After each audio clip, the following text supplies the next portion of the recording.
Yeah. Well, I'm So- amazed at all of this, and this is probably up toward the end of it. Or that would I just be- couldn't believe it. That would be, cause the city annexed some land south of Tequila's, or including Tequila's a couple of years ago. And I think that's, looks to me like it might be out here, cause this looks like, Yeah, Main Street, I think is.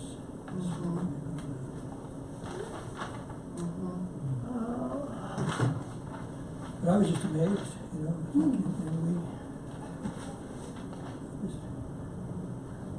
a lot of stuff we don't even know exists, much less how can we somehow make an impact positively in the community. I think we're more focused just in the downtown. Oh, yeah. It's downtown area. But I don't see any reason why we shouldn't be out here in this other stuff too, you know, I think trying to encourage an retirement community, that kind of thing. I think when we figure out how to do one project, then we'll have the courage. Yeah. Right now, or you're very close to the city, how can we make this thing better? Maybe not in the core. I think Tom's recording, so we have to stop talking. We have a plan. Four of us. Because the meeting started. Five of us. There's five of us. You can move down here, Fran. I told her. She's camera shy.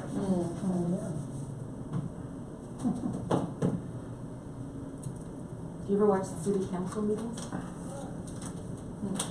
He's got a good shot of you. No, sir. Yes. Yes, ma'am. So we get one person to move, one person to second, one person to make each other.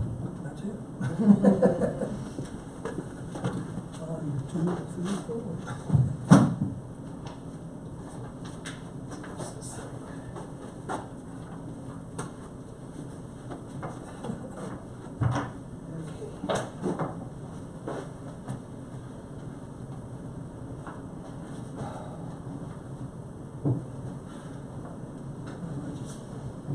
Did everybody, Who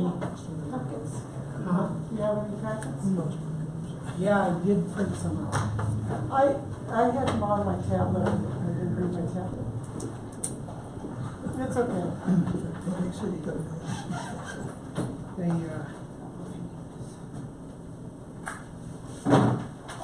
printer prints them out and collates them, and then when they got delivered up here, they all got pushed together or something. Oh, that's all right. I'll just move down and look at the tablet. You sit here and look at the tablet. Hey guys, I'm gonna start recording now. I did print out enough packets.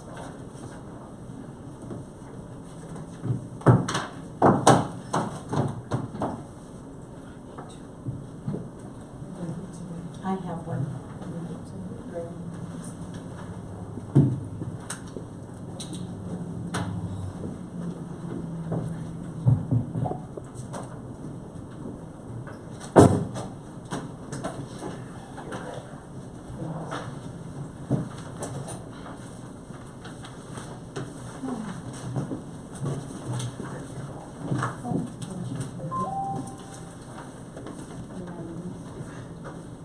Yeah, just the one that's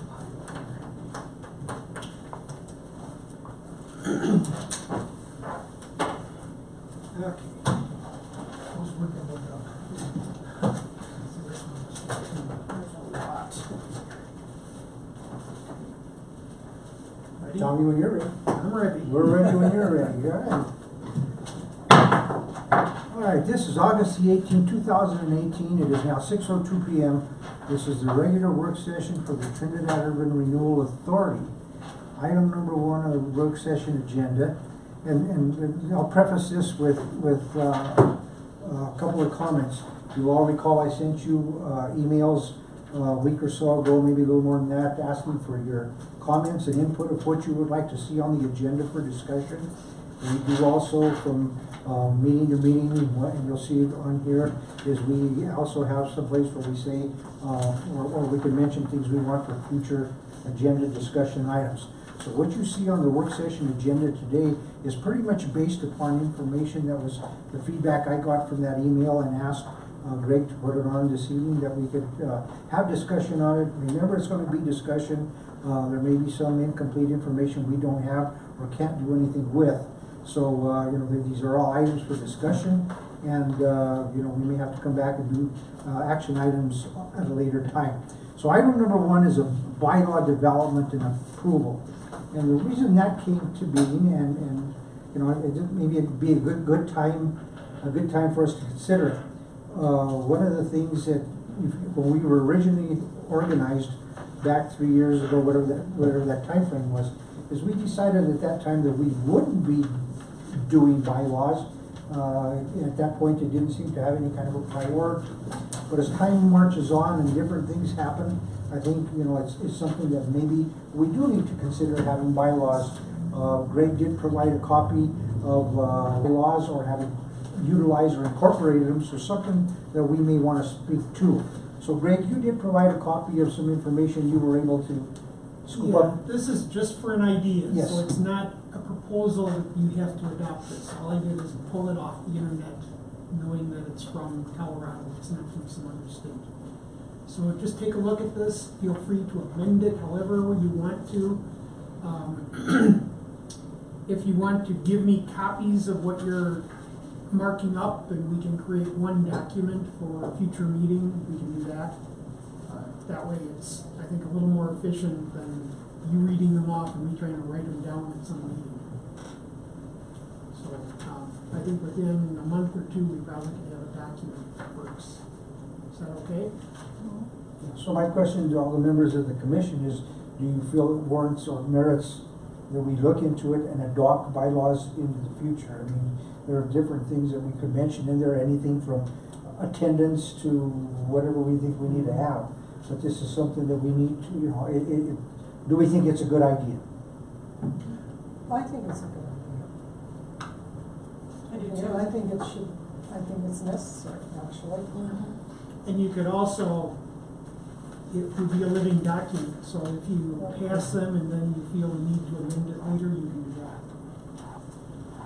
And I think maybe it gives things us that more are put in there structure. that don't work, and there's things that you don't have in there that you want. I think from a legal standpoint, and even a perception standpoint of the outside, I think it gives us more credibility, and it formalizes the activity in the organization, the kind of activities that go on, to give them a little more status and whatnot, irrespective of whether we're talking to the council or we're talking to the community or whatnot.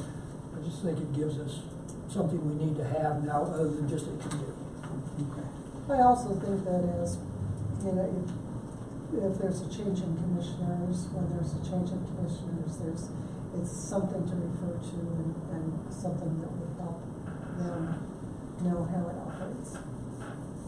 How urban renewal authority operates. And it gives us a more important standing too, rather than just a committee. Okay. Well, that said, then, I did look them over, and it's a short document. I gotta be honest, I didn't get a chance to digest, there were a lot of pages, but it's something that, you know, if it warrants, or merits, going forward, I ask everybody to look at those and or see if there's anything else out there, because I think a lot of the urban renewals authorities in the state do have them posted on their websites. They are available for others. I think Lahana might have theirs. But anyways, it's something to look at, and you want to go ahead and mark up and or add to something that we. And email them back in, or? You don't want to do this right now. No, not today. This is all these items just for discussion tonight. Any action we're gonna have, we're gonna, at subsequent meetings, but it's something that, those are things that we're gonna work on. We need to have a subject matter to work And just with. email whatever additions, corrections, changes you have to me, and then we can create one document. I do have a question.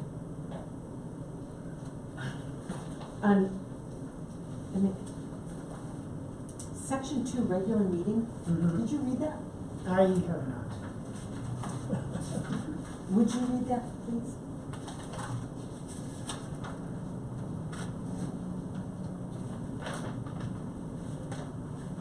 Are these really old bylaws, or is that's? You're You're referring to what? What section? Regular meeting, sorry, section 2, regular meeting, sorry. Article 3, meetings, section 2, sorry. Yeah, Article 3. it just dawned on me, there's a lot of section 2s here. Article 3, meetings, yeah, section 2. Okay.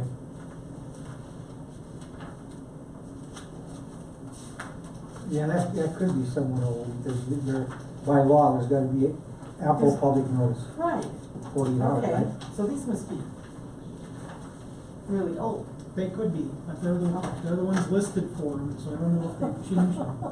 It's not a, Apparently not for them. So changes like that are gonna be, that we have to make it to be, Okay. modern, contemporary, and to fit the legal aspect of it all. Then on the insurance side, to make sure that we cover.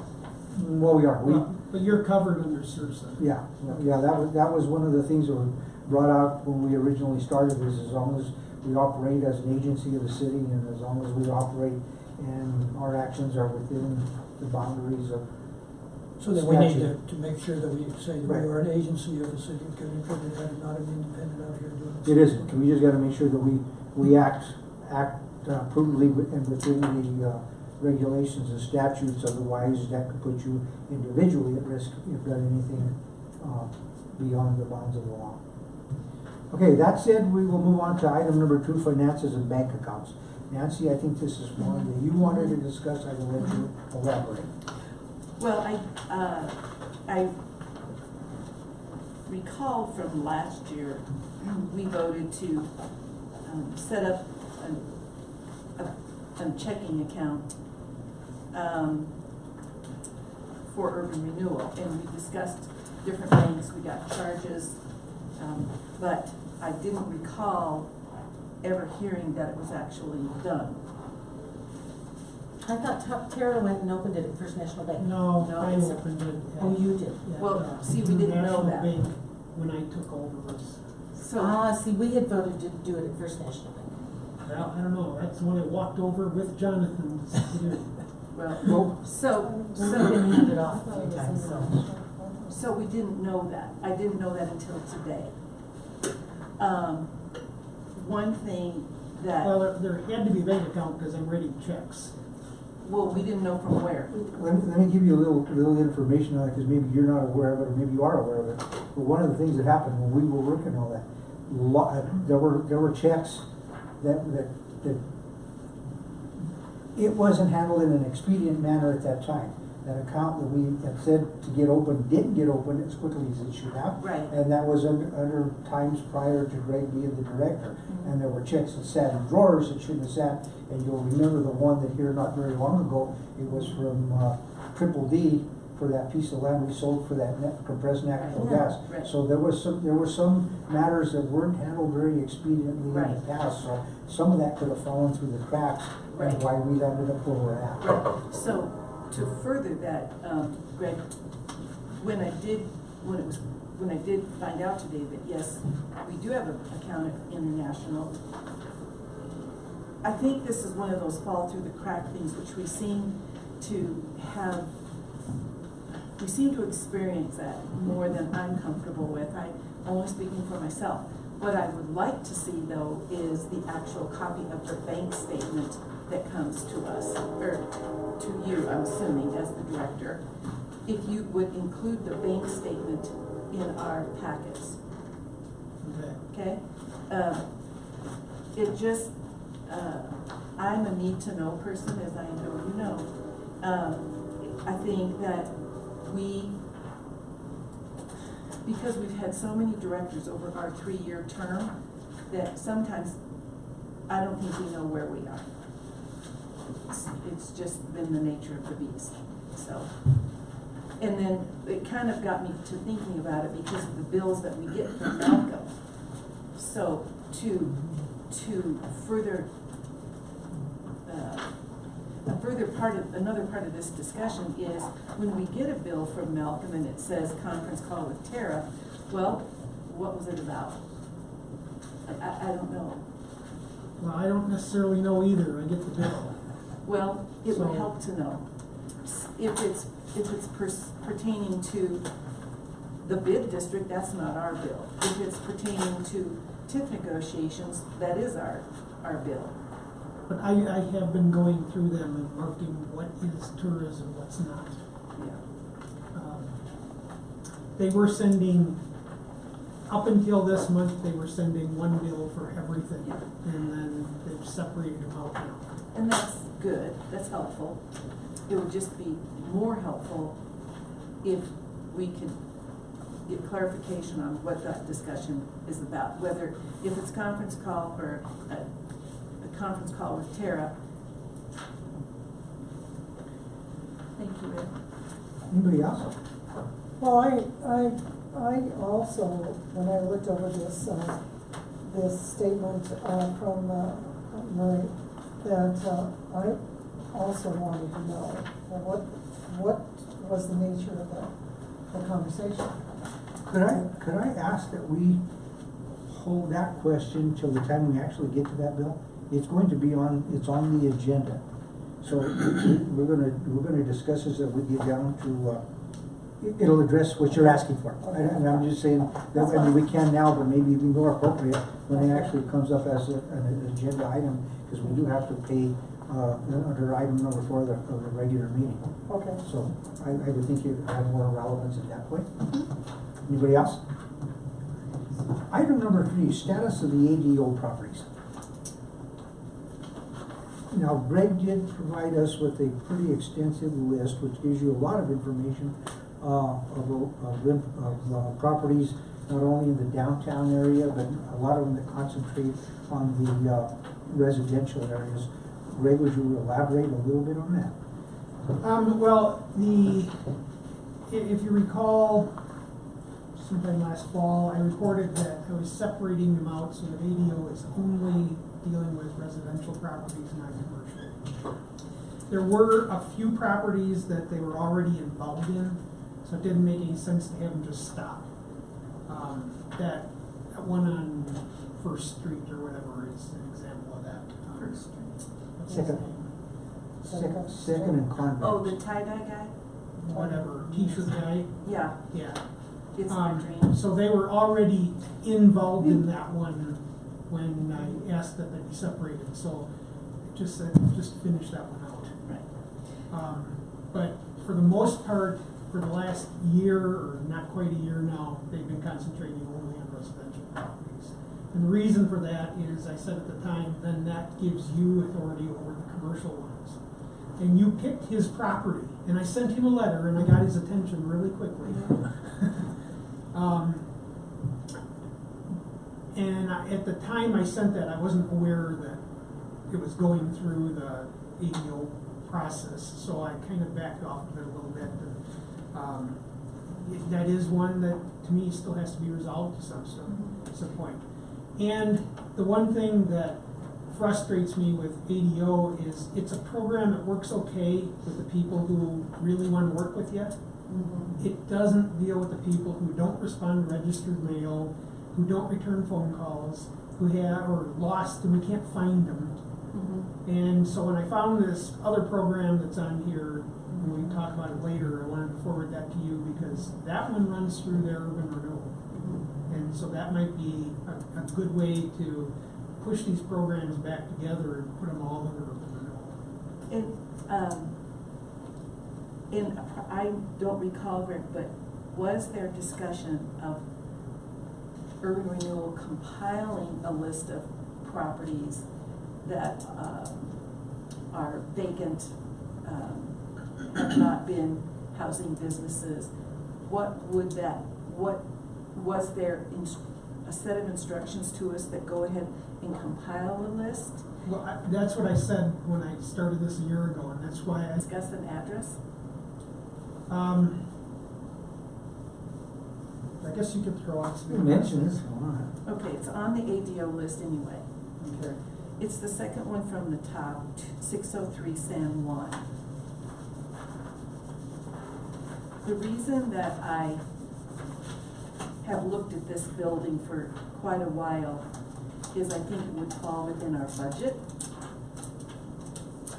of the funding that we have, from what I understand of this process, and even reading through the Monte Vista program, how they do it. because we keep thinking we should have a project, and I think that is a project. Is that Tim Walter's building, or which one is that? It was a Moulter. We have been working with, we've cited him, we've also cited him for not having connection to the utilities, because that's a requirement. So he's living in the building, we believe, and he doesn't have any utilities hooked up. So we don't know what he's doing for that type of work. But he's using it as a business. He's using it for storage. There you go. But it was initially, he was going to build his furniture in there. I have no idea.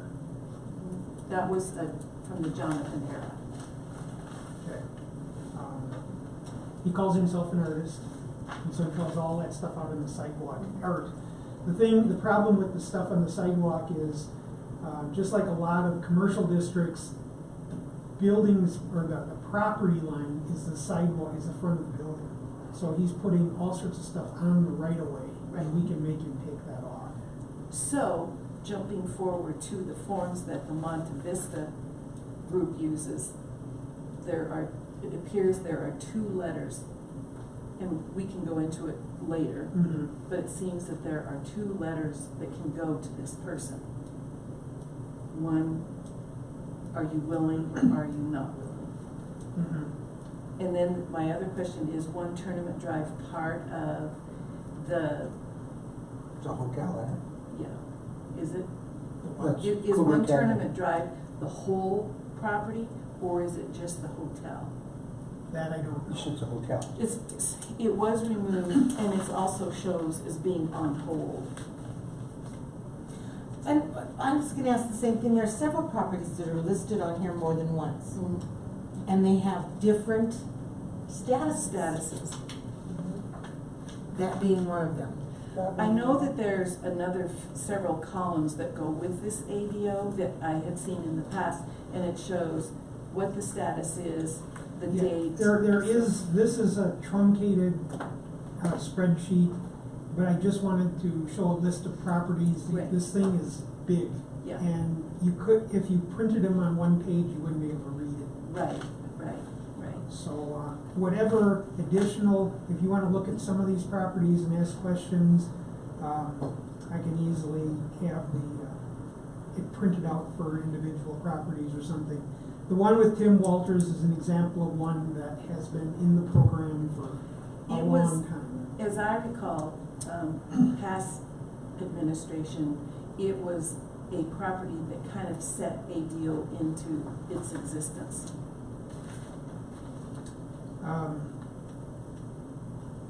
That I don't know. Yeah. Well, the history of the property is it was destined for the wrecking ball. Right. And a buyer came along, the gentleman that owns it, and bought it, so it saved it from the wrecking ball by prior owners, and it would have reverted to city ownership. That's what was the plan was. They were gonna take it down, gonna waive the fees of the dump, and it was ultimately gonna resort to city ownership. So, it has a little history, but I have a question then, Nancy. You said that it falls within the parameters of our budget.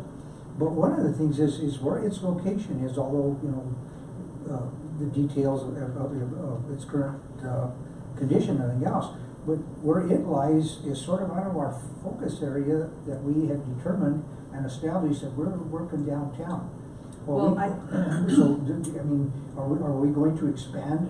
Are we going to make a change to what we were going to do? Because this falls outside the parameters of our concentration Our boundary is the city limits. for collection of tip. But we said our concentration was going to be the downtown area. That expands it out. We have to do some amendment to what our. Okay, that being said, we do have 5 or 6 other buildings that are downtown. But They're not on the list, because they're not residential. right, our focus is going to be the downtown area. So if we're looking at the list of residentials, we can look at them, but really there's nowhere we can go. Well, I'm not interested in residential. Okay, so. I'm only interested in some of the buildings on here that are started out being commercial. But if he's living in it without utilities, what is it? It's still in the commercial district, it's still. in Mhm, it is. It's in the commercial district, but not where we, But- our stated focus was gonna be downtown. But it's Yeah. being addressed by ADO because it's already been addressed. It didn't make sense to just stop it and start something else. So what is the status of its being addressed? Like it says, it's gone to notice and order, so it's part of the court system now. It is. Yeah. And what's the time frame of that? Does it then- It's kind of up to the judge at this point. Okay, so then does it go to the city? Yeah, it's the municipal judge. Okay, so what's the city going to do with it? It's up to the judge.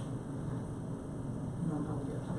I know he's appeared in here 2 or 3 times already, but it may be for other things, so I just don't know exactly. Well, and given the fact that, yes, we did concentrate in downtown, but the size and the expense of some of the downtown buildings were hamstrung. But I do have a question for Greg about that when we get to that point. That's why I was wondering what is proper for discussing addresses of some of these commercial buildings downtown? Is that an executive session or is it? No, it's not executive. Okay. If it's a matter of interest. But, you know, where you're talking that, you know, some of them are outside the realm of our budget, or what is it? I think that's what you're saying. Is, you know, some of these, you know, if they're gonna happen, you know, it's gonna be based upon TIF.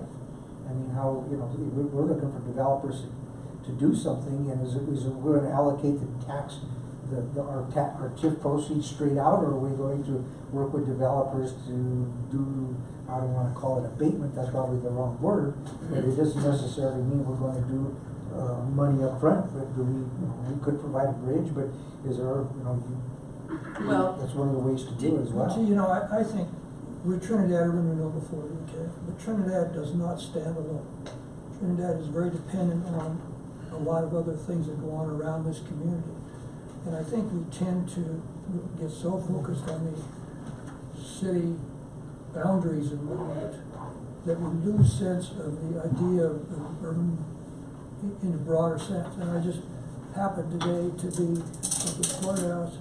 oh, hang on just a second before I forget my question for John. Greg, what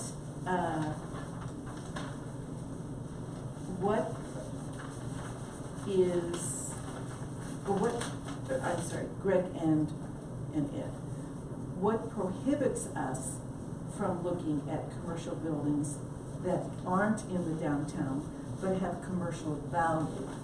It's up to you as a board. That's right. That's right. Then we have to restate our purpose. Well, Okay. restating our purpose is an easy thing to do. Well, it is, but if you read the strategic plan that we did, it's mentioned there. Mhm. Okay, so, I mean, we've stated what our focus is. We're gonna have to restate our focus, and we're gonna go beyond the boundaries of our focus area, which is downtown. I mean, if we gotta do that, that's fine. But again, that's where, you know, before we start painting with a broad brush, we gotta remember what the origination was of it, and what are the desires of city council. City council put us in place because I believe their intent was to see something happen in the downtown area. I don't know that it expands to the beyond that downtown area. I mean, so I you know, if we're gonna do that, I think we have to delve into doing a little bit more research on where we're supposed to be going. Are we gonna, is that going to defeat the purpose of why city council reorganized TUR? Well, it's tied into number 4 pretty closely. Well, it is. If you're talking about, if we're talking about that. Just but downtown. if we're talking San Juan Street, I think that goes outside the parameters of where we're at. Then item number 4 is something that we do need to discuss because, and I asked this, I think in the May meeting, how do we find out what is the status of 2 property owners for all downtown buildings except for one, the Delmonico? Okay, well, we'll go to that number 4. John, quickly, you have something. Well, I was gonna say, you know, since I've been on this group and whatnot, and we've had a lot of discussions and whatnot, I think one of our great fallings here is the fact that we're too small, we look at too many small issues and whatnot. Instead of visionary, we look at process oriented, okay? And I did a thing today just by happenstance and whatnot. We're talking about Trinidad urban renewal. That means a renewal of financial and people and all the rest of these kind of things that exist in this thing that we call Trinidad. And if you, I got a map today. It's a map of Trinidad. And that is what it is. And you can't believe it. We go half the way up to Fisher's Peak over here, okay, in terms of Trinidad. And I think we think way too small. We're task-oriented, we're oriented, we have an idea of minutia, and we don't have a broad vision. And this organization could be.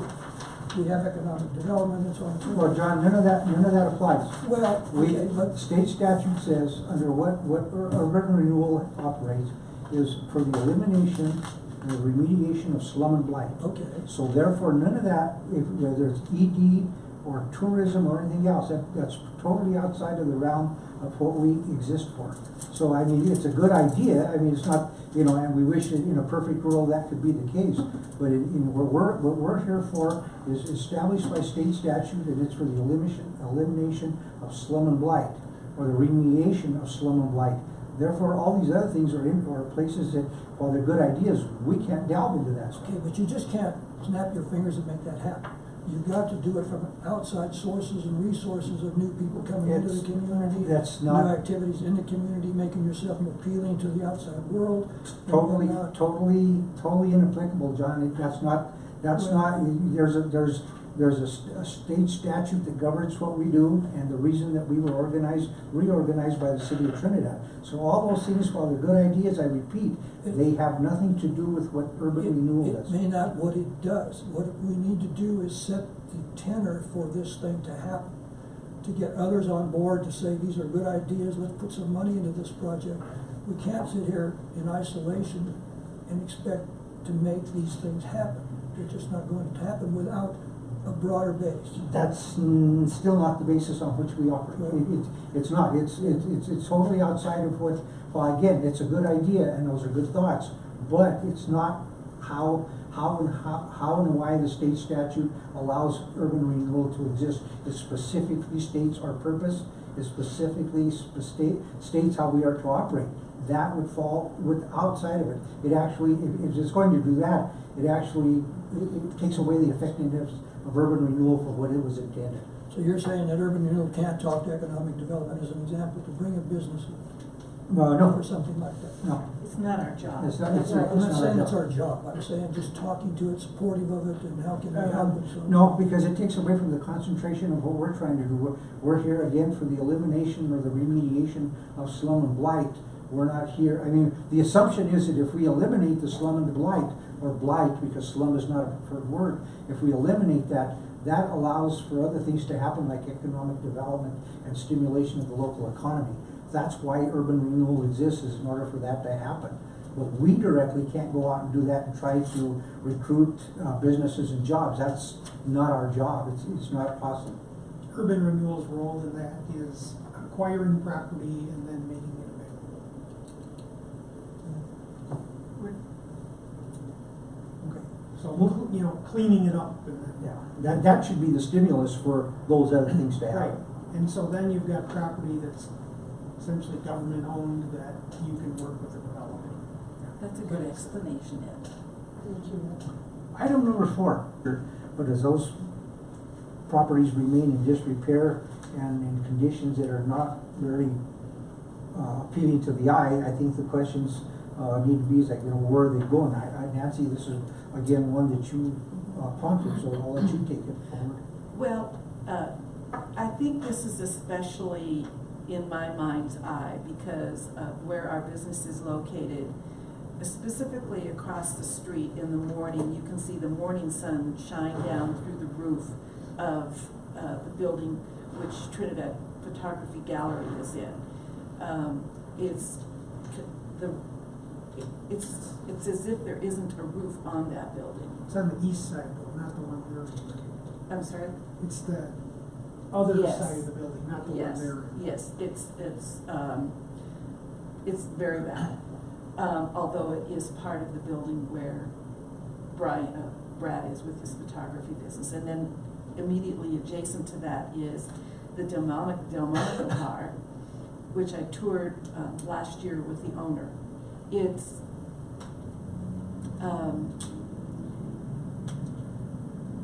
It's a beautiful exterior, but a very, very, very bad interior. Electrical wires. The heating system is a big coal stove that's vented throughout the building. Of course, it is not ADA, but it is in a prime location downtown. It's troubled by kids of the owner, two many sets of kids, I guess, and they can't come to an agreement. But it sits there, and we're unable to. They don't have the money to do anything with it. Then on the end, next to is the Blue Crate building. Mhm. So in that particular block, similar to North Commercial down near M&M Dispensary, those are the most contiguous buildings that have the biggest, that are most visible downtown. Those, then you go behind Delmonico Bar, then you've got the Schneider Brewery, which is, who knows what will happen. It's not very good shape. No, it's not. Just like where Liz's restaurant was, that has almost no roof. Right. So there are several of those out there. Well, Liz's you're talking about Blackjack's. Yeah, I think that's under contract. I don't know. Started and stopped Yeah. a few times. There was one that didn't make it through the inspection, and then there's a second contract. Okay. But what do we do? This is where my frustration level kicks in. I'd like to be led in a process of how to act, how to move forward. Because in my opinion, these buildings have not gone any further than where they were 4, 5, 6 years ago. They're the same condition. Now granted, they're owned by high-profile community members, but they knew when they bought the buildings what they were getting into. Would it be a reasonable thing to say is maybe we should send a letter to these particular property owners and ask them what status is, what the future plans are? I mean, before we. I could ask them for an update on the project. Yes. Well, you did meet with Dana, and you were gonna let us know, but I think a letter would get more action. I met with Dana, but I don't, we didn't discuss this. It was all about Fox. But I think that the beginning point is to, with letter, and remember it has to come from Trinidad Urban Renewal Authority, is, you know, Right. so we see the certain buildings in condition that they've been for. Not yet. But it is, that there are grants available for We that. were just awarded a $200,000. Okay, okay, Well, we so, don't have it. We were notified. okay. And it looks like what Monte Vista does is they do their property acquisitions by grant Well, they use CDBG for this. and DOLA grants. I'm not sure if DOLA does it. That's what it says. Yeah, it is. Because when he reported it, he said they do it with CDBG. It's CDBG and DOLA. Now, they use both of those.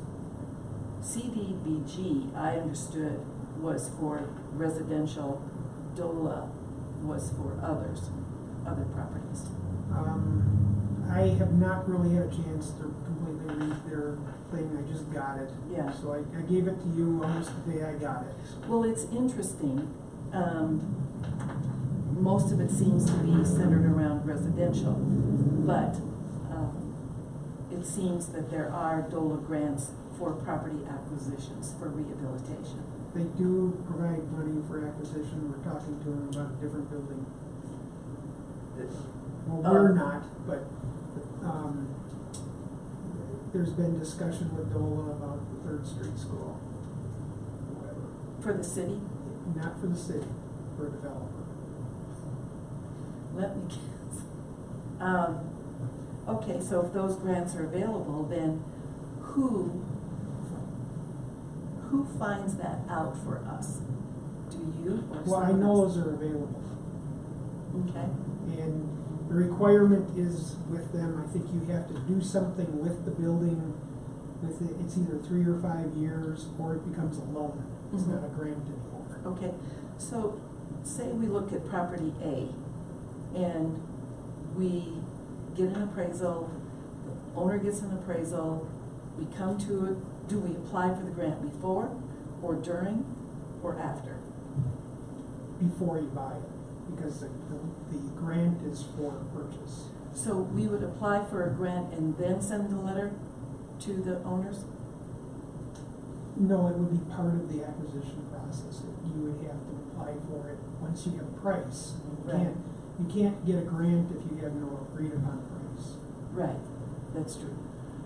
So, But again, if you don't renovate the property within, it's either 3 or 5 years, it becomes a loan. You'll be paying it off for a very long time. but there are DOLA grants also for rehabilitation.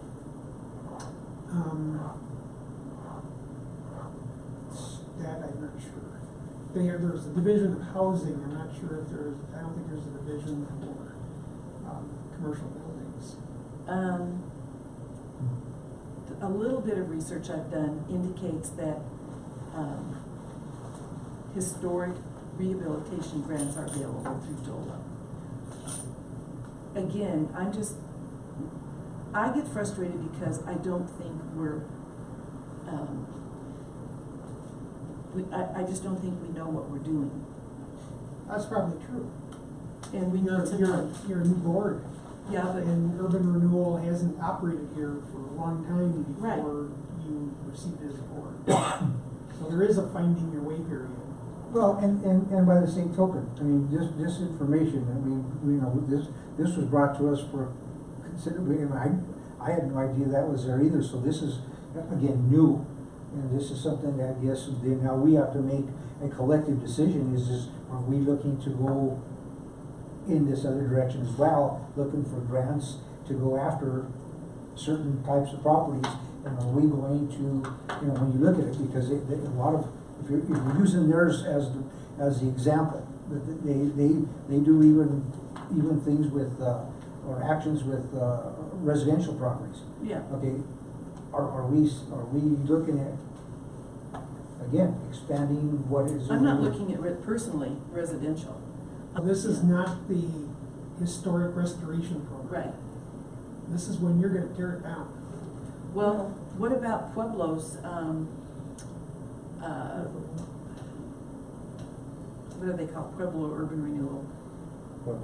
Yeah, that's all they did, was tear down, rehab, and it's all with grants, until they started getting tip money. And I think you wanna be real careful about that, because I think urban renewal has changed dramatically over the years. That was the thing that got urban renewal in a lot of trouble. True. If Dana hadn't stepped into Denver downtown would be one huge parking lot Mm-hmm. and nothing else. Yeah, I live in And Denver, I so- understand that. So I think you need to be real careful that urban renewal has the authority to turn downtown into a parking lot. I just don't think it'd be very common. Well, I don't think anybody is saying that. Okay. Do we just let it go then, turn a blind eye and not do anything? No, but these projects take a lot of time to put together. I can't even imagine. I think Union Station in Denver was a 25-year project. Well, I'm just talking about a building, Delmonico Bar. Well, an example of that would be the Opera House. That's probably a $20 million project. Mhm. I don't know, I'm throwing a number out there. It's but- not on my list either. But I mean, if you wanted to bite into a project like that, where would we even begin to get the money? That's why I'm asking you, as our director. That I can't. That's what Tara needs to help us with. Well, I don't even know if Tara can help you with that, Why not? because it's mostly private investment.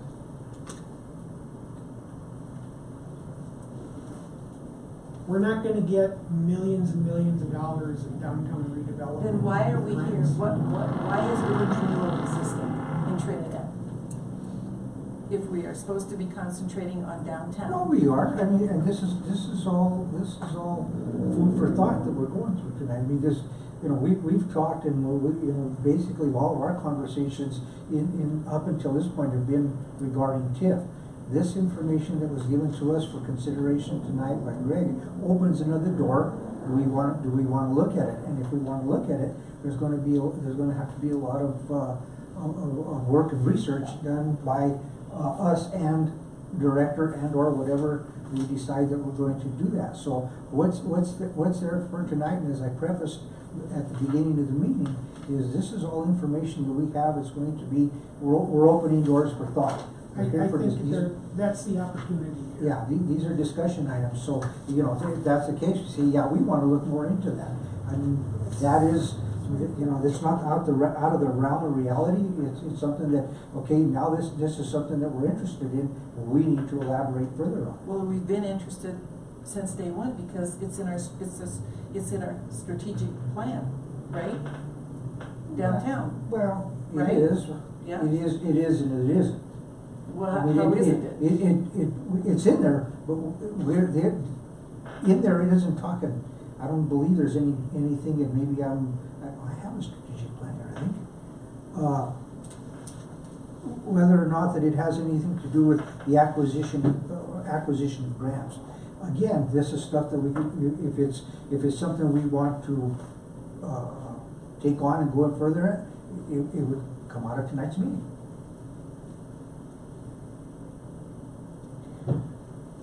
Most of these projects though take a developer. The urban renewal should not be the developer. It's not the board's role. We want to encourage developers to take on some of these roles. Well, And I think you have,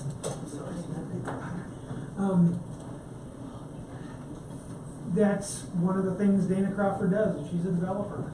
But she needs to attract partners and funding Well- sources and all that kind of stuff. And that just does not happen quickly. Apples to apples, we are not Denver. And the return on investment for investors in Denver is not even in our realm of reality here. So, to use that as a comparison is a reach. We can either, because we don't, and that's the answer I can't get. I'm not getting it anywhere. Well, one of the things that how you're going to attract developers, and one of them is you're looking at we've got two entities right now that we've got money from one and a pre-development agreement with another one. And so, you know, the attraction of it is, you know, we're gonna do something to try to attract them. If we haven't done it yet, then what are we as an authority, what's our thought? I mean, by the same time that we're saying what we need to do, what are our thoughts, what are our direction? So What is our direction? out of this discussion Right. tonight is, what is it that we want to come from this? We've been given the information, and we see an example of what Monte Vista does, and it involves DOLA grants and whatever else. So the question here tonight is, where do you want to take, what's the next step? I mean, it begins here tonight, it doesn't have to end here tonight, but it's not gonna be settled here tonight either. So the thing of it is what is next step? What is the desires of the commission for next step? We've got a wonderful example here in Trinidad of one part of the system here. That's called Jay to me. And Jay is a very entrepreneurial, successful kind of guy. Urban renewal has turned into a very socialistic system. And what can we do for you? And we need to get and to make ourselves attractive for people like Jay to come into this community and spend money and try to make improvements because they see a great opportunity for the future, because we're at the bottom of the thing here. And we have a great example of that kind of thing. And again, this is doing everything we have to because somebody else is going to tell us this is what we have to do to make our community move forward. And we need to look internally and say, how can we make our community move forward? In terms of how can we cooperate with economic development and city and county government and on and on and on and on, the grant funds that are out there and so on and so forth. And we're not doing it. We're moving a different direction, which is let the government take care of it. And as long as they take care of us, we're just fine. But that's not how you build a community. Okay, then that being the case, John, what's your idea? I mean, Well- now we know what we're not doing. Okay. Now we're here as problem solvers. What are we gonna do to solve it? I think one of the things we lack, and this is a historical kind of thing going way back to the coal mining days, and I'm not anti-union because they did achieve an awful lot in this country, but that kind of concept, we need to be taken care of. Our problem is we don't sit here and say, how do we take care of ourselves? How do we work together? How do we advertise together? How do we promote together? How do we make ourselves an attractive place where investors will come in, spend money here, upgrade the community, and so on and so forth? And it can be done. I've seen it in past, but I've seen it in Telluride, I've seen it in gobs of places. And that's what urban renewal is about, is to be able to beautify, eliminate, but again, I'm asking you, we're able to point out all the deficiencies. What is your suggestion for remedying the problem? My suggestion is to refocus and use urban renewal as a tool to achieve what we want to achieve. We need to be talking to each other, economic development and urban renewal and so on and so forth, about what do we want to be as a community and how do we cooperatively work to get there. Well, Greg, oh, I'm sorry, go ahead. But I mean, like the Delmonico, if we had a program like this thing around to this, we probably could acquire it. Right. You probably could acquire it now if you wanted to get it. Well, I was just going to ask you, As they have that authority.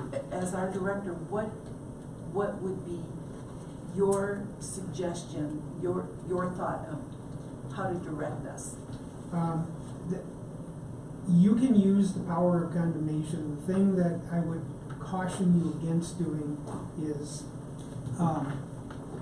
you don't want to step into the thing that caused the U.S. Supreme Court case a few years ago where it was acquired by an urban renewal authority and then turned around and given to a developer. No. Because that is not a positive process. No, But they used to do that a lot. Mhm. And even though that court case said legally they could do it, the PR against that was unbelievable. You all have lived here much longer than I. You know, it's a local family. The man is deceased. The siblings don't know what to do with it, but it's an asset that could be an asset to the community, especially as that west end of Main Street is developing along with space to create. And Now, you know, what do one thing, we do, Greg? one thing you could do through condemnation is rather than making it an adverse possession type situation, which you'd make everybody mad. Right. You accomplish your goals, but you make everybody mad. Use a combination of what this program is, what ADO is, and start cooperatively working with the heirs and seeing if they're willing to sell it.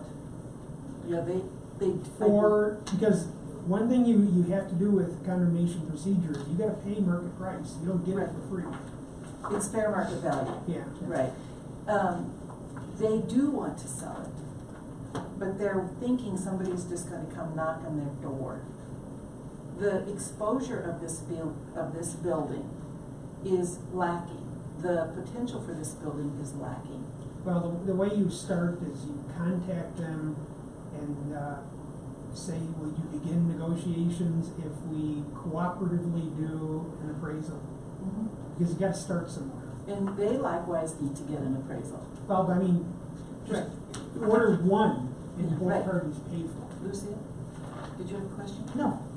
Well, I think the first order is, like I mentioned a while ago, is to contact the owners, ask them what their intents, are before you even mention, you know, the word condemnation is a last resort. Yeah. And then before it enters into any conversation or anything at all, that all these other avenues have to be explored and ultimately exhausted before that word is even mentioned. And so I, you know, I think the thing of it is gather the list of those properties that we have some concern about, and contact the owners so that it can take it in another direction. But the mere mention of saying condemnation shouldn't even enter into the subject until these other things come first. I mean, that's one where by using that word in the very beginning begins to create divides and problems. And my preference is not to even bring it up until other things have been explored. I don't see it. And I wasn't suggesting I know, but condemnation. the words have been brought in tonight, and I don't want it heard, because even when we talk about, when we went to, Urban Renewal 101, that was one of the things they told us about, is those are last resorts, and even mentioning, you know, it has to come at the tail end of it. So, you know, it's one where, Well, when you look at the letter of Monte Vista's, voluntary and that's the. and that's involuntary, it's a good letter. Well, I mean, yeah. we can amend it. It doesn't say condemnation anywhere. no, it doesn't, but it was Doesn't. mentioned here tonight. I'm not saying, it's entered into this conversation. I'm saying it doesn't have to be there yet. If we're gonna use that as an example and redraft it, that's fine, but the initial step to it is something like that. Right. Not to, you know, not to even discuss what the last resort is. Right. I agree. No one ever said Or condemnation. eminent, or You mentioned it eminent tonight. In generalities. With generalities, but I don't know that, you know, why it has to go at first. Is we've got items of concern, we address them in another direction before we use that. I think it becomes problematic when it's even mentioned. A property owner might say, you know, I already know what your underlying motive is. So if we, say for instance, we send out this letter to the builders of the demo, which is the voluntary acquisition. Mm-hmm. And it goes to the point where we acquire the property. And I'm sorry, say, I And we didn't hear you. acquire the property. Mhm. Then you gotta figure out what to do with it. Yeah, exactly. Well, And that's- then we can't go So out don't and give it complain to about the somebody else developer. unless you're gonna do something with it. Well, Right. that's what I'm saying. Then what? Do we apply for a grant? Do we put out an RFP? What do we do?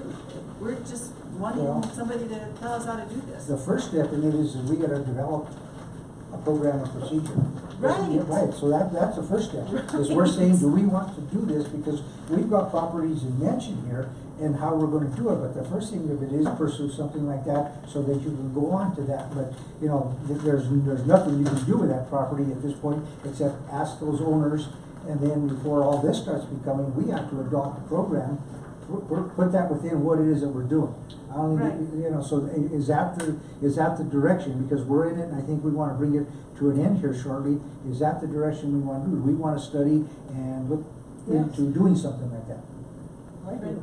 I do too. And Greg, I think it really helped to get this, because it saw, we could see, you know, what other communities do and Well, how they I do it. think they have a viable solution. Yes. Yeah. Because like I said, the anti-dilapidation ordinance is frustrating because it doesn't carry you through the whole process. Right. It has an end point. You need to have something that gives you the opportunity to carry it through. Right. But, and I read through this, and yes, it doesn't apply to some of the things that we're talking about as far as downtown businesses, because they're talking about housing and Right. rents and that sort of thing. But I think that before yes, we need to develop a document that gives us the lead Mm-hmm. and tells us, but it also, Nancy, we need to say, okay, we're gonna acquire this, and according to our document, we have 1, 2, 3, 4, 5 things that we can, you know, that can be done with this, and then go forward with that. So I'm gonna suggest one more thing, which I think would be very helpful if this is something we wanna do. We know what their document says. Maybe it would be helpful if some of us would go and ask them on a Vista Urban Renewal if we could meet with them and get firsthand information from them. I mean, if we're gonna do that, I mean, at least get it from, you know, we want to take a program and use similar documents. Maybe we need to talk with them and say, hey, how did you get it to happen? How have you made it successful? Well, and the other thing too, Greg, that they stressed in this Monte Vista document is that they works closely with Monte Vista City Council manager and city staff. So it's not that urban renewal should be out by itself doing this, but it's a partnership. Well, because you don't have staff. I think you have to No, rely I on know. us. I know we don't. We're kind of flailing in the wind. The idea of going to visit Monte Vista, the only thing that concerns me is our focus is commercial buildings. When they give qualifying properties, they give, you know, single family residence, duplexes, townhomes, manufacturers, actually, they give 6 qualifying, but it all has to do with housing. Right. And so, is there, and then they go into how they acquire the grants through, Right. to rehabilitate Right. for housing. So, if we go to visit them, will we get the information that we need? This is an excellent document to refer to. And will we get the information that we need to develop a document for commercial use? Well, I don't know as you want to do 2.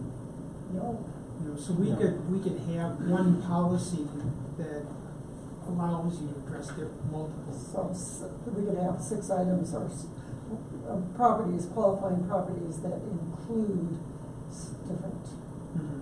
So they can give us an idea of the basics of how they did it, why they did it, what steps in order to develop. But we would modify a lot, obviously, from what they do, those things that we wouldn't want to do. But at least you go to the source. I mean, they're the catalyst for what we're even talking about tonight. Right. So if we want to develop something that's similar to what they have, I think you go to the source and ask them, you know, how, why, and you know, how come you got where you're at, and then we How did you glean from get there? them those things that can help us. Right. Well, and it's also obvious, well, it was to me, that council wanted an entity to do this was to address blight and address how do we rid Trinidad of blighted buildings and unsafe buildings. And speaking of buildings, I have one that I want to bring forward. Okay, it's a nice building. You should leave your building the way it is. Thank you. Okay. Well, it's behind yours. That's the one I'm talking about. Yeah. Well, I'll tell you what we need to do. Everybody, if you have a list of buildings, and we may all have the same ones in mind, create a list of those buildings that we need to see something on and get those to Greg. You have a list. Everybody, if you have a list, and it's probably not hard to see if you go through town, there's a couple more that get that to Greg, and then we'll get that on the next. Okay. Moving on to item number 5, education and training for commissioners. Wait a minute, let me back up one more time. Let's go back to number 4. What did we bring out of this? Because number 4 and number 7 sort of tie together. What's our next step on this? Just not just say we discussed it there. What's our next step? Contacting Monte Vista. Well, first, I think you should all read through this document Yes. and see if it's something, if the whole thing is something that works for you, or a variant of it.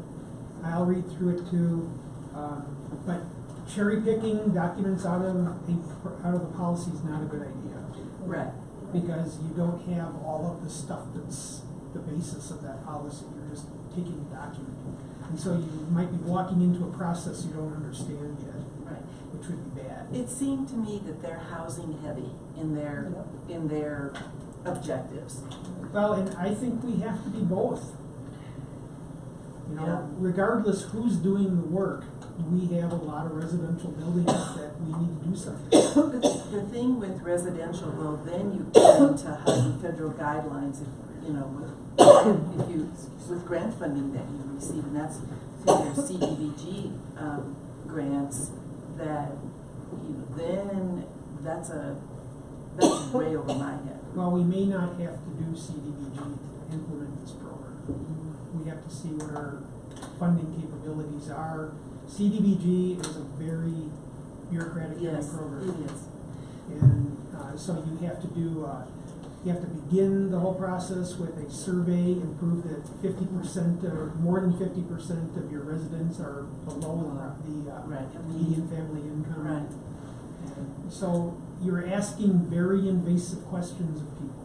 Yeah, I don't, personally, that kind of makes me nervous. Lucia, we haven't heard from you. Just listening. But there's, I think there's ways to work with this document, and then by doing that, you can develop a list of questions. Should we go meet with somebody with Monte Vista, you'd have a set of questions rather than just, well, what do you think? Because that isn't going to get you anywhere. Was this document something you brought to the table today? Yeah. And is it because am I gathering that the program that the city has right now is not working well? Well, I think the frustrating part is it doesn't carry you through a whole process. It works okay for people who respond to fines. If people don't respond to fines, we were fining people outrageous amounts of money, and it didn't make any difference. It would just go under taxes if they weren't paying anyway. And it doesn't finish the process. It doesn't Right. give you a way to resolve the issue. And And actually, so this might take it to the next step. And so you think this is a better, Well, I don't know yet. I just heard about this last Thursday. okay. here's one thing, as I was reading through this and then looking, I actually today went online and looked at each one of these addresses to see what was the disrepair, how bad were they? Do you think this would be something, their demolition program, if city and urban renewal took? Well, I think we have tremendous opportunity for infill I do too. and not extending brand new streets out wherever. Right. Because we have plenty of already vacant lot or And dilapidated buildings. that This need may to be addressed. a thing that the city could help with some incentives. The thing about a scrape and build, you already have your utilities to the lot. Mhm. And the movement today is for smaller homes. We don't have to have, 2,000 square foot homes on a 7,000 square foot lot. I think there's a need, and I think there's a way to handle scrape and build properties. Another thing that I think would be really a cool thing to pursue is reestablishment of the building trades program. Yeah, Yes. And through that, build some houses. yeah, I agree totally. And I would bet that there are grants for that.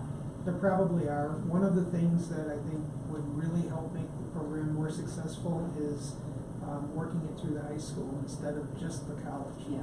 Where you have a captive population for 2 years, and when they get done with their high school diploma, they have an associate's degree. Right.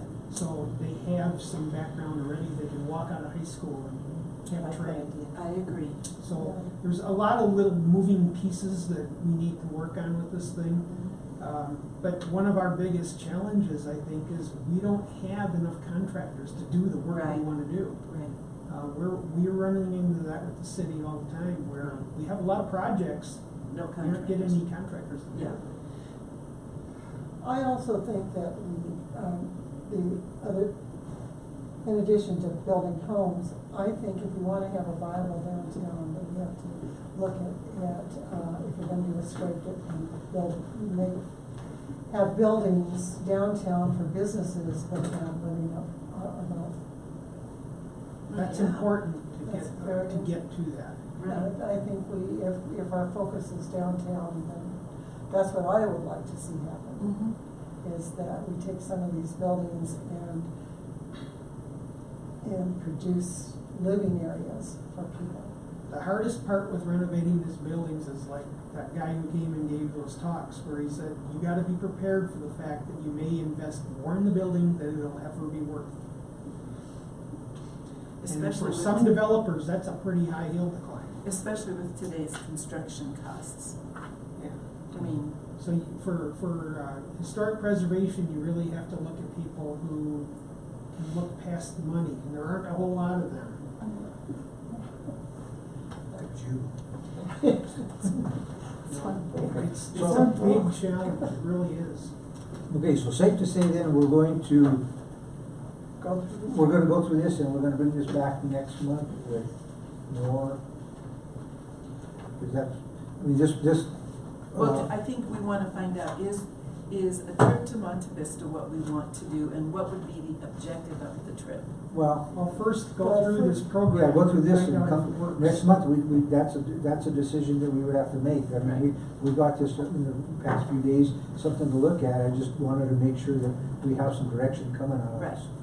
Well, how about if we do what, starting out by saying, why don't we go through this document?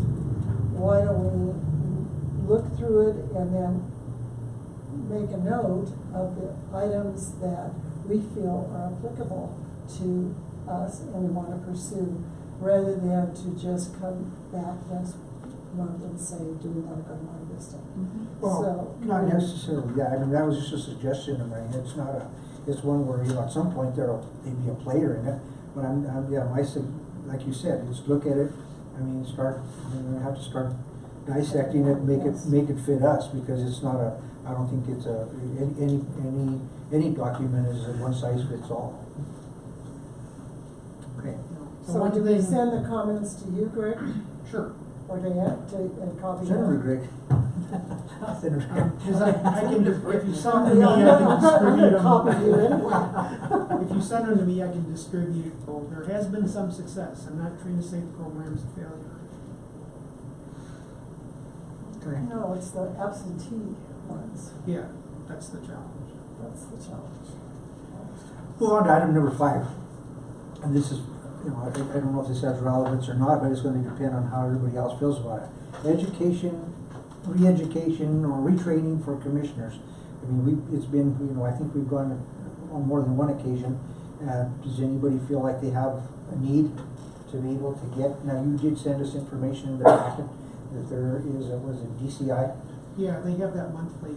have a monthly meeting, which is the 4th Thursday of the month at 8:30. 30. And what do they discuss, Greg?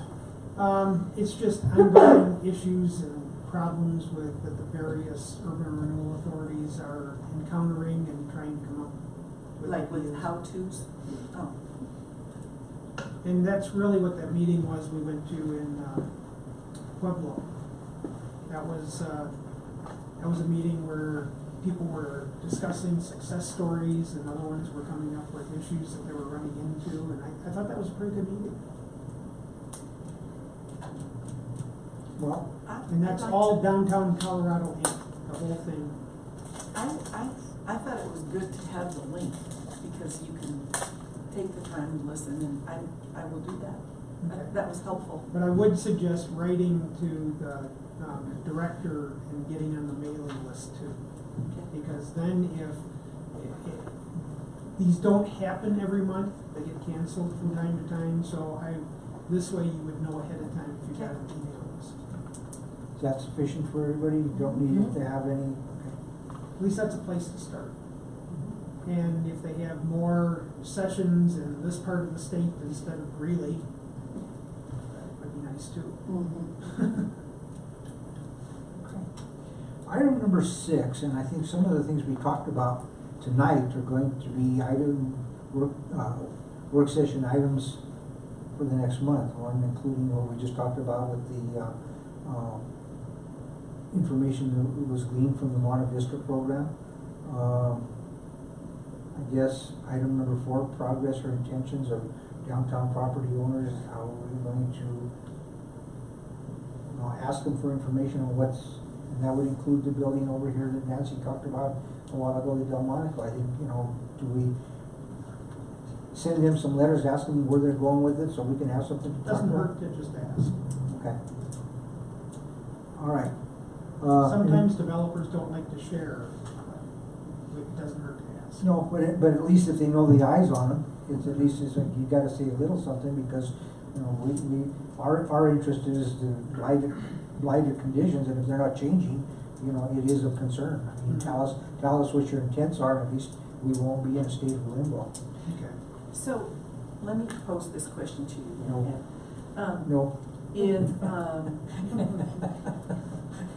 If we ask these developers and property owners, what is your time frame, and we ask them to be as specific as possible, and they don't perform, then what? Well, I don't know that we wanna hold people's feet to the fire, but I mean, at this point, it's, you know, what runs through your mind that it's never gonna happen? If they said, you know, we have intents in the next 24 months or whatever, I mean, we would take it on their word. I don't know that we're looking to have something etched in stone that you're gonna do or not. Really? Yeah, I am.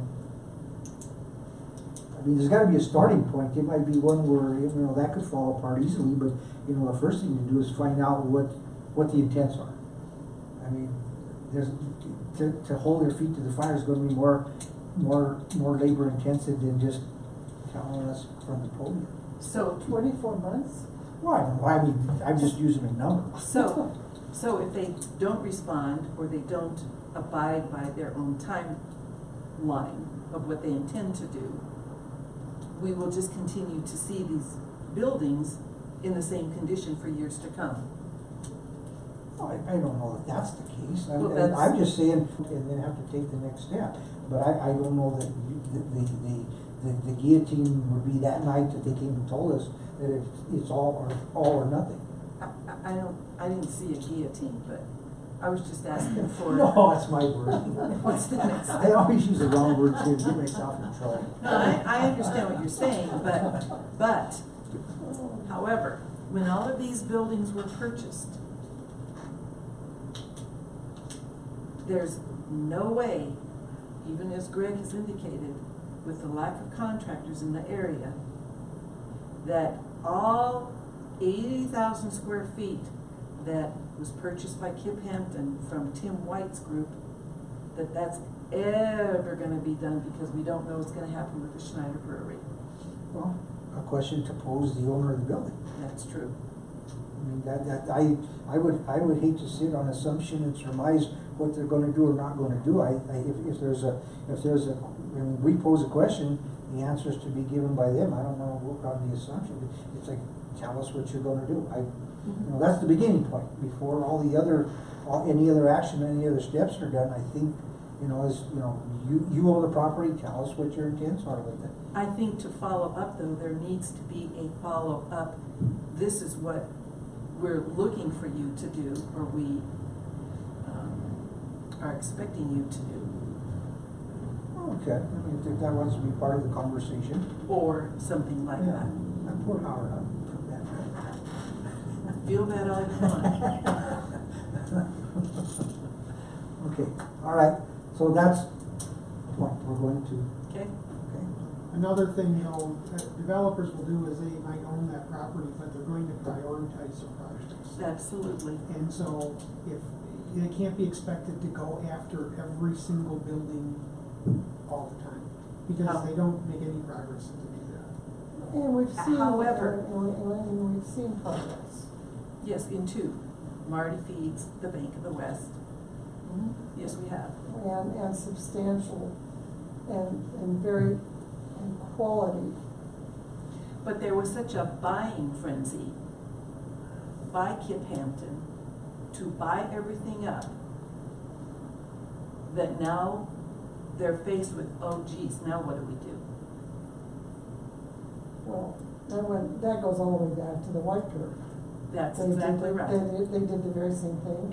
And we're still looking And at the so, same buildings. and prior to that, the guy from Louisiana that bought all those buildings, he did the same thing. So Let them go to rack and that ruin. goes to my point. Eventually, somebody's gotta pull the plug. Or you sit with these buildings in their current condition until another developer takes over. Well, I your point is well taken, Nancy, but I think that we have seen this group of buildings change hands and never seen anything done to these buildings. Whereas now, we see someone who has taken them on and is doing something with them. All right? At least that to me is positive and progress. Whereas the two former owners did nothing. Correct, Did nothing. correct. So, and I agree with Greg, I don't think that putting them on the hook while they're developing these other buildings to say, you guys do this now. I'm not saying putting them on the hook. I am just simply saying that we, and I would think possibly council, is going to say, when are you going to start? And Right. then, if you don't start, what is the next step? First question is, do you have a plan for these buildings? Absolutely, that And is. then, when do you plan to start? Mhm. And then move forward. Right. I agree. So the first question is then to go to them and say, What is your plan? what is your I plan? say afford them the opportunity. I mean, I think anything short of that is not allowing them benefit of the doubt. Determine whether or not we feel that's appropriate. It's not like there was a line of buyers for the Schneider Brew. It's sat in that state of disrepair for as long as I can remember. Really? There hasn't been a lot of people wanting to buy it and fix it up. And I think when you jump into buying buildings like that, and then you discover how much it's going to cost, the motivation to do it wanes. I don't know, we haven't asked yet. Well, we need to ask them. You know, I just, it was very crushing to see those two buildings across the street from me go down. But on the other hand, I watched years when the white group acquired them. They didn't even put a window up on the top second floor, and I watched the pigeons fly in. And the curtains. Right. And the curtains. And even though I made contact with them and said, your window's broken, can you do something? They never did a thing. So, That's my point. well, that is. So we can ask the question. We, not that long ago, had to, more or less evict a whole bunch of people out of the first floor of the Savoy that were just living in the old kitchen. Yes. I know. 15, 20 people. They were just squatting in there. So Well- there are issues that we have to deal with. Yes. And there was someone living in the basement of the church. They broke into the basement of the church just recently. And I had to call I called the police twice, and finally they caught them. But Was it the school building? No, Presbyterian. Presbyterian Oh, I'm Church. sorry, Presbyterian Church, next door to me. There was, I understand, some squatters in the school building here, the Catholic church. I understood that too. Okay then, move on, and I think we can dispense with item number 7 because we had substantial discussion on that this evening, so I think that one's off the table.